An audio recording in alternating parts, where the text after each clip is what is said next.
start. What's your sort of evaluation on how you're approaching left tackle? I guess it's probably the same as it was exiting spring. Any new thoughts there? Well, I mean, we're going to put the best guy on the field.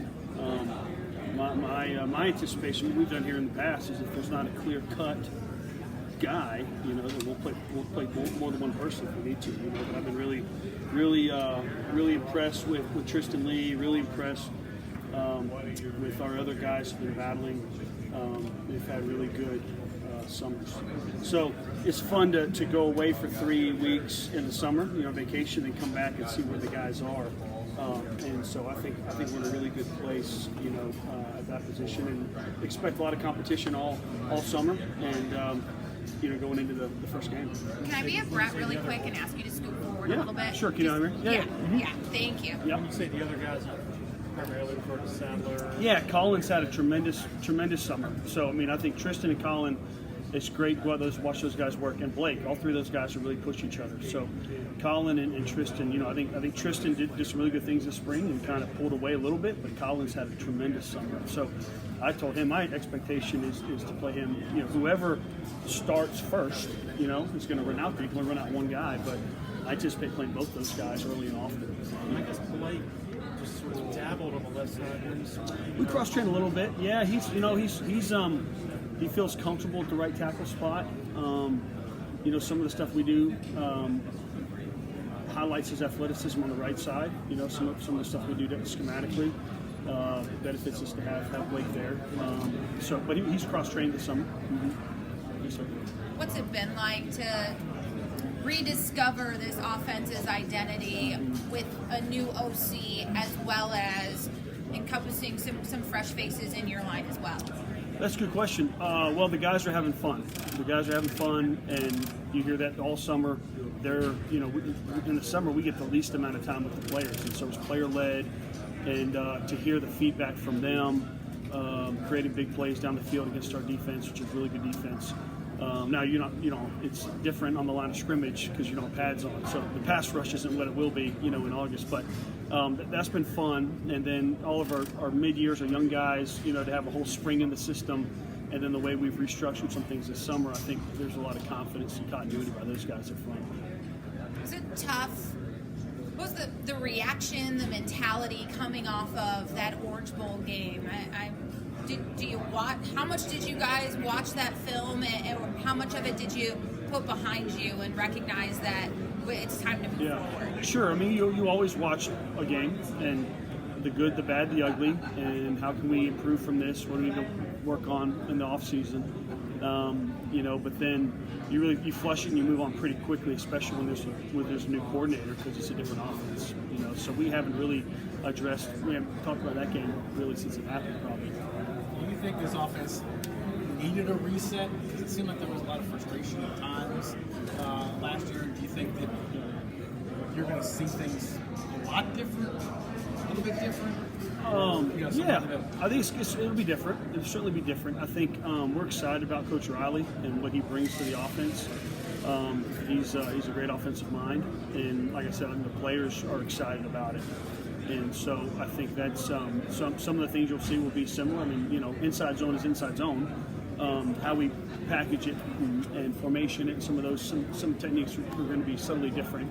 But for most people, they won't be able to tell the difference. But we're excited about the change and this summer and what the guys have done, and going into the fall, we're excited about that. You kind of touched on Collin there, and just talked about Collin Sadler a little bit. Yeah. His development and what's realistic coming into this year for Well, I think what most people don't realize is Collin was a highly recruited prospect coming in 45 minutes down the road, and got here, and you go from being the guy to not playing much. We played him in the first 3 games, and our hope was to bring him along and play him a lot last year. And then we were in some really tight games early on, and kind of realized I don't know if he's gonna.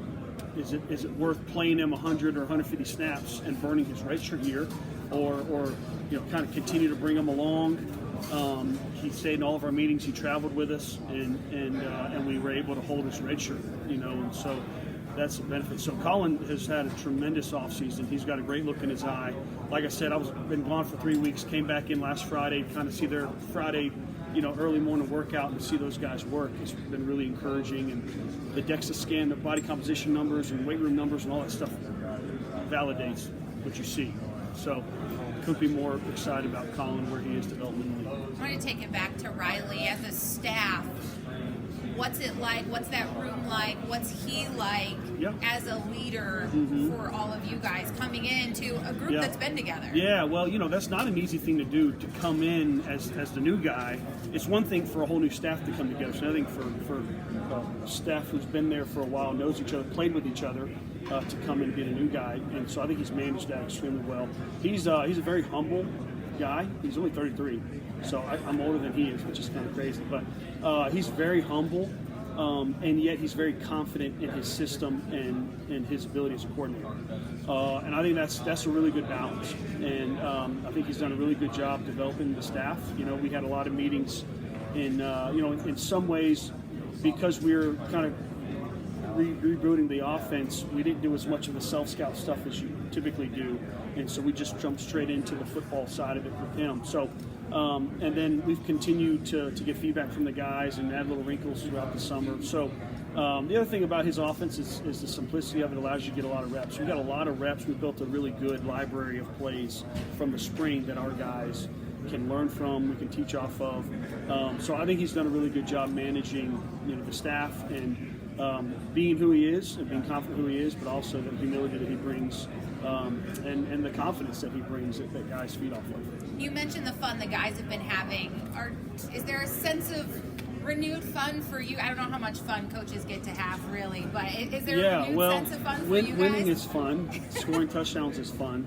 And I love running the football, but I also love 60-yard touchdown passes. Those are fun. So it's fun to see. We've got a tremendous amount of committed players in our locker room, battle-tested guys. You talk about Walker, you talk about Putnam. Some of those guys have played a lot of football. They came to Clemson to win championships. They didn't come to go 10-3. So we know the expectation, and we embrace that. So it's fun to see those guys feeling confident in the system, and the expectation is that it'll show up on the field, this fall. Marcus Tate, how much do you anticipate playing him at tackle during fall camp? Sure, yeah, that's always an option. Marcus is a gifted athlete, and he can cross-train. Our goal, especially this year, kind of having a year under our belt with this group of guys, I think we can cross-train a little bit more when necessary. But we cross-train every day in individual. We can cross-train in one-on-ones. We can cross-train in some inside periods. I think you also got to build that chemistry with your 5 guys or your next 5, and so there's a balancing act of making sure those guys get enough reps together beside each other, because Marcus hasn't played, missed all spring, and so we got to get him back and feeling confident. He looks great. He's as lean as he's ever been. He's moving really well, but yeah, he definitely gives you flexibility. So if our starting 5 we did last year, if we get a couple days into camp and we realize that Blake Miller's one of our best 5 and we move Walker, we can do that. If we need to move Marcus to left tackle and put another guy in there guard, we can certainly do that as well. Is one more difficult than the other, shifting out from guard to tackle or tackle? I think it's a preference thing. For me, if I was a guard, I wasn't athletic enough to play tackle, it would have been very difficult. But for Marcus, like I said, he's a very gifted athlete, so that the passing game stuff, traditionally the run game stuff is a little bit less complicated tackle. A lot more base blocks than there are combinations with the center, but from a pass protection standpoint, you got to feel comfortable there. And he's always been a very good pass blocking offensive lineman, so that makes it easier for him. Some guys who've only played tackle, it would be more difficult to bump into guard. They just haven't done that. As far as like a timeline, you mentioned during camp last year, it was obvious early what y'all needed to do. Is there a point where you would like to have it settled so you can develop a continuity of that starting 5? Sure. Yeah, I think after that first major scrimmage, I think you have a good idea coming out of spring, kind of where you are. And like I said, Walker and Marcus missed the spring. John Williams missed the spring. Mitchell Mays missed a lot of spring. So you have guys that have played a lot of football. And then you can always, it takes you a couple days because, you got acclimatization. So it's about a week into camp, I think, when you can kind of see everything you've heard from the weight room staff has really showed up. And so from the last time we put pads on in April till August, guys take a big jump. And so you can see guys moving around, but until you put pads on. So yeah, I think to answer your question, Leigh, I think really after that first scrimmage, you kind of start narrowing in on, you know, who your best five are, who your next five are. You got to continue to cross train because inevitably injuries are going to happen. But then, you know, and then once you start getting really, especially into your kind of game prep stuff, you know, I mean, I think the beginning of class is kind of the official end of camp, and we still have a couple weeks before we play. So there can continue to be some shuffling at that point. Would you say that exiting spring, Tristan maybe a slight advantage there? Yeah, I think it's fair to say. I mean, nothing Collin didn't do well. Just Tristan had a really good spring, you know, and those guys both have different skill sets and bring different things to the table. They're different players, and so and both of those guys will play some right tackle as well. Collin can also bump in and play some guard, so that gives us some flexibility. What was it like when you learned that Brandon wasn't going to be here? He's a friend of yours. Yeah. He's a Clemson guy. Yeah. It's so much about family atmosphere, but at the same time, it's also about winning games. What was it like amongst the Clemson guys? Yeah. To see that move? Sure. Well, the week before we were at Coach Streeter's house watching, you know, Trevor Lawrence in the playoff game, and my son's playing pool with Coach Streeter's son. So, you know, that's the reality of the business we're in. Is it's a performance-based business, and at the end of the day, Coach Sweeney is going to do what he thinks gives Clemson the best chance to be successful. And the same way as a position coach, I love, you know, all 15 scholarship guys and the 7 walk-ons we have. I love all those guys, but you want the 5 out there. Right? I've got to put the best guy on the field. It's the same in recruiting. You got to recruit the guys that fit Clemson, and so that's just the nature of the business. And so, you know, Coach Streeter's a phenomenal person. Ashley's great, and he's in a good situation in Georgia. And he'll have a job next year wherever he wants, and we wish him nothing but the best. But we are excited about Coach Riley and what he brings, and we're excited about what that means for our team. I guess with the, go ahead. Okay. Yeah, with Will Putnam, obviously, the talk is always moving to center, getting the snap right. But now that he's figured that one out, how much is he figuring out now how to operate more in that mode, get the actual techniques of playing center and lining guys up right? Yeah, well, he's a different player this time than he was last year, you know, a year ago. It's amazing the difference a year makes, and so the game is slowed down for him. He's not thinking about snapping. He's had so many snaps, that's not a problem. Where Putnam's really challenged himself is taking his game to the next level in regards to defensive identification, recognition, making the calls and the points, being that point man, and then challenging himself to learn the big pictures of the offense. And so some of the differences in this offense is he's going to have a little bit more control over some of that stuff, which is going to be exciting. So he feels really good. He looks fantastic. He ran like a 5K like last week with Coach Hogan. He ran like 10-minute miles, which at 3:15 is pretty impressive, you know. So he's a grinder. He's a grinder. I'm glad to have him. How much better do you feel about the offensive line just from a leadership and maturity standpoint now having a Will and a Walker and Marcus as a junior? Yeah, I think Coach Batson said it best. We have layers of leadership. You know, it's one thing to have 1 or 2 guys that are leaders, but we have a lot of, Blake's a leader, Tristan's a leader, Collin's a leader, Trent Howard's a leader. We have a lot of guys on the offensive line who have been around 3-4 years that provide leadership in different ways, you know, and so the best teams I've ever been a part of have layers of leadership at every position. I think that's something that we have right now. How much more running is there getting out the offensive line, like this scheme, some of the perimeter stuff, some of the screen game? Is it significantly more than? I wouldn't say necessarily that the plays are significant. No, I would say we probably put fewer screens in this year and this spring. I'm sorry, and we rep those a lot more. So some of the same screens you're going to see show up more, hopefully. You know, and so that's but.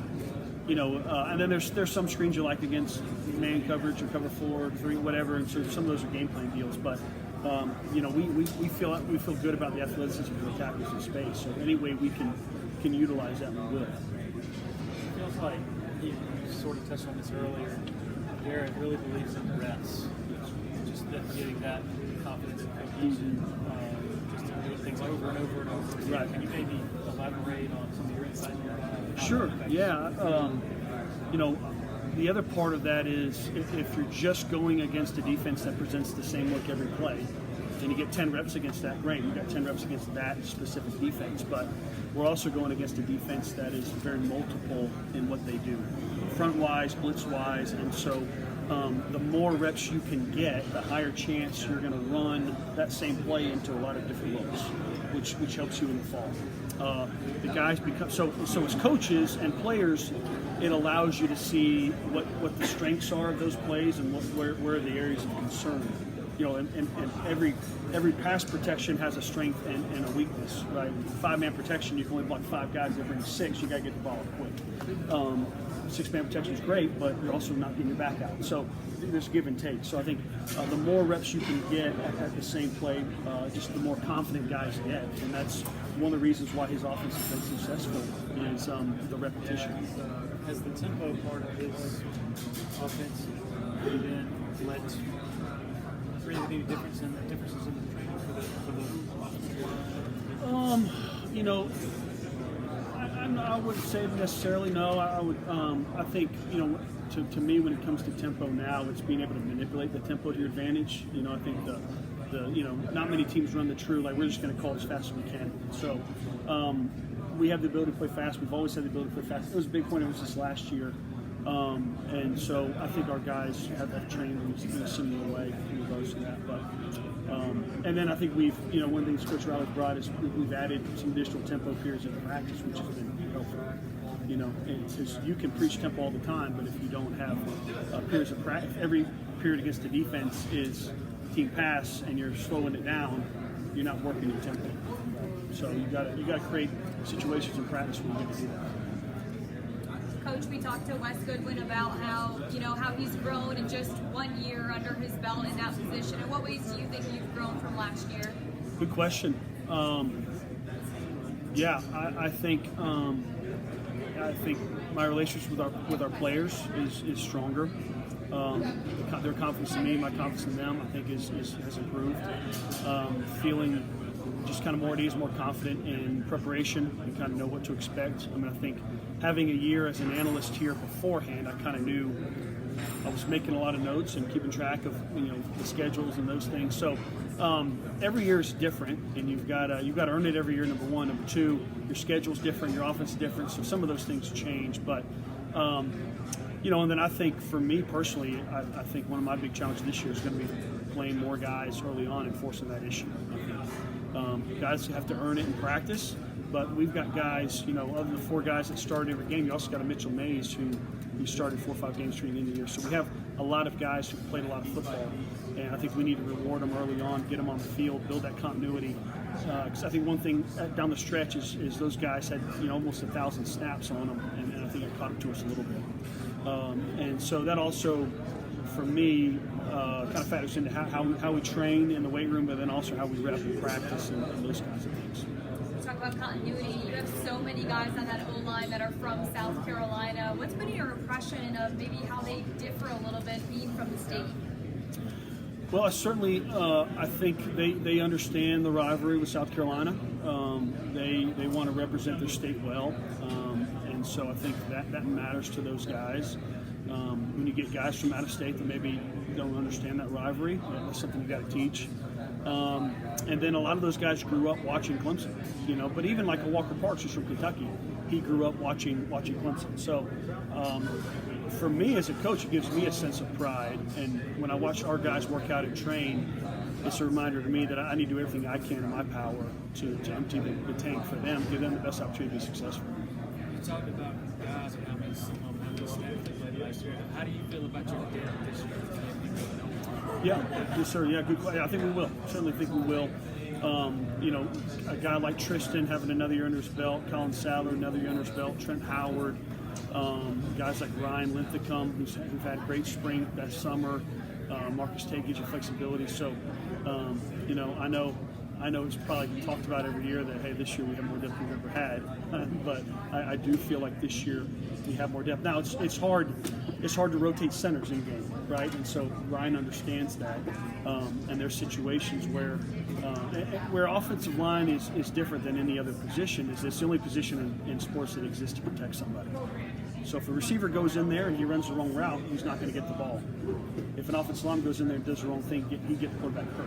And so there is a sense of urgency there that, one of my challenges to guys, because, Mitchell Mays went in there and did some really good things for us. I told Mitch, you got to be consistent in practice. It's hard to show up every single day with the right mindset and practice and work and grind, not knowing if you're going to play on Saturday. So, long way to answer your question. I think this year we'll have more depth than we've had in year past, more competitive depth. More guys that have played a little bit, and so my job is to try to get those guys on the field and create some depth. And then the other part of that is the last 2 years we have been in 18 we were blowing everybody out, and so you had a chance to put guys in the game, and when you're up by 3 touchdowns, you have a little bit more wiggle room. And so the last 2 years we haven't had that opportunity as much. So I think that kind of goes hand in hand. And then we just got to force the issue, I think, early on. But they've got to show it in practice. And it seemed like early last season, when that opportunity might have been there, there were games that were sort of in hand, but then right. kind of dicey. And so you're sitting there trying. Yeah, Georgia Tech was a close game, and then we took advantage. We got ahead, and then we put that second team group in, and they went all the way down the field to score. That was good to see. And then Furman, we got it by 2 or 3 touchdowns. We put that second group in with Cade, and they didn't score. Then Furman scored, they didn't score, and so you had to put the first team back in. So they've got to perform when they go in there. They've got to perform. And so I think that's certainly part of it. Yeah, we tried to early on, and historically we play more players than anyone in the country. It's a big point of emphasis for Coach because only 11 guys can start, and those guys have earned the right to start, but a lot of guys have earned the right to play, and so we got to make sure we get those guys in the field. Give us an update on Dietrich and sort of his Yeah. Dietrich's had a really good fall, summer. I saw him this morning. He's trimmed down. Those guys are all finishing their DEXA scans today, so I'll know numbers for that. But he's as lean as he's ever been, and he's biggest thing for Dietrich, man. He had a 3.63 academically this spring, which is the biggest jump I've seen in a young man. So academically, he is taking care of business, and that's going to show up on the field, I believe. So he's had a good summer, and expected big things from him this fall. Ballpark guess on his weight? Yeah, he's about 340. Yeah. I think he was he told me this morning he was 336. So, for big guys that can fluctuate depending on the time of day. But, for a guy that's been in the 360s, and he's still, he's like a 26% DEXA scan, which is really impressive. So he's very lean. That's not everyone's, if I was 336, it wouldn't look good. But he does. So, Talk about. Sorry, so you talk about finding the best 5. You said that last year that Lake's merchants have. Yeah. When you say finding the best 5, what are you trying to check the boxes of? What makes somebody one of the best 5? If there's well, obviously, the center has to make the points, the IDs, get the ball to the quarterback. Make sure everyone's on the same page. That's first and foremost. Tackles they're going to be on an island more from a pass protection standpoint, and so they've got to be guys that you trust. When it's a 2-minute drill or it's any game situation, you've got to drive 80 yards to win the game. Can that guy win one-on-one against some of the best pass rushers in the country, in our league? And then guards got to do both. And so every guy's got a different skill set. Some guys are a little bit further along in the run blocking than they are pass protection. And then I think our big point of emphasis is just effort, toughness, technique, finish. Like this camp's going to be a big point of emphasis of finishing blocks. You got to learn to. Some guys naturally finish blocks. Other guys have to work on that a little bit. And so effort can overcome a lot of deficiencies. So that's been a point of emphasis last year. And you watched the tape of some of those guys like Putnam and Parks and Blake. Those guys, they board people, and so that's the expectation for anyone who steps on the field. We talked about this spring with Tristan in terms of being a 5-star guy and having the self-awareness that's going to take a while to develop. guess to give fans the layman a sense, like how abnormal is the Marcus Tate, the Blake Miller that plays as a true freshman? Sure. What is a normal development path look like? Sure, yeah. Well, everyone's different, right? I mean, even Mitch Hyatt played as a freshman. He was 285 pounds, and he was a great pass blocker, but struggled a little bit point of attack in the run game. So it's not normal to have a Blake Miller who comes in physically ready. It's not normal to have Marcus Tate, and so it's not unusual for a guy to take 2 or 3 years to get on the field. And so I think that's one thing. That's one of the reasons I think we've had the retention that we've had is we're able to cast the vision for guys and communicate with them. Here's where you are. Here's where you need to go. Here's what you need to do to improve. And so a guy like Tristan came in, and Collin bought in this offseason to where they were, what they need to do to improve. So, yeah, you could be more impressed with just Tristan's transformation coming out of COVID. He was a guy that was really affected by that.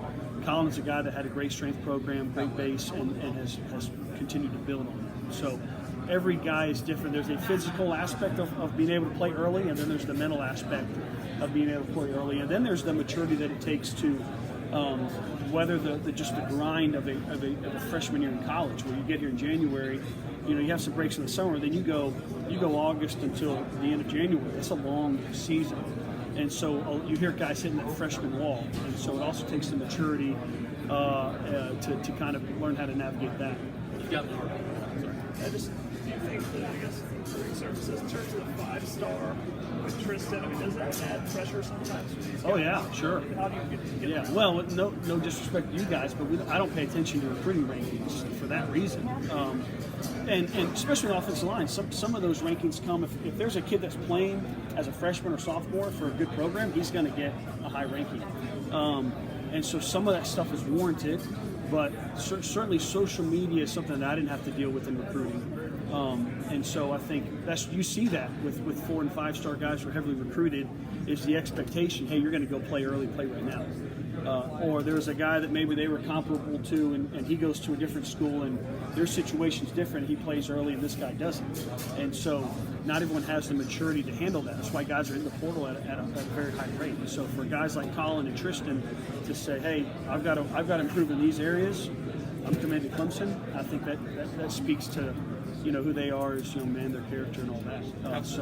How close is Harris to being on that spectrum of playing? No, yeah, Harris. That was the silver lining of Marcus and Walker being out in the spring, and then Mitchell getting banged up a little bit. He got a lot of reps, and he was repping with the first team. Against some really good players. So, really excited about where Harris is. He's had a really good summer. I told him kind of coming out of spring, your goal is to make it hard for us to keep you off the field. So if we feel like Harris can help us, he's going to play.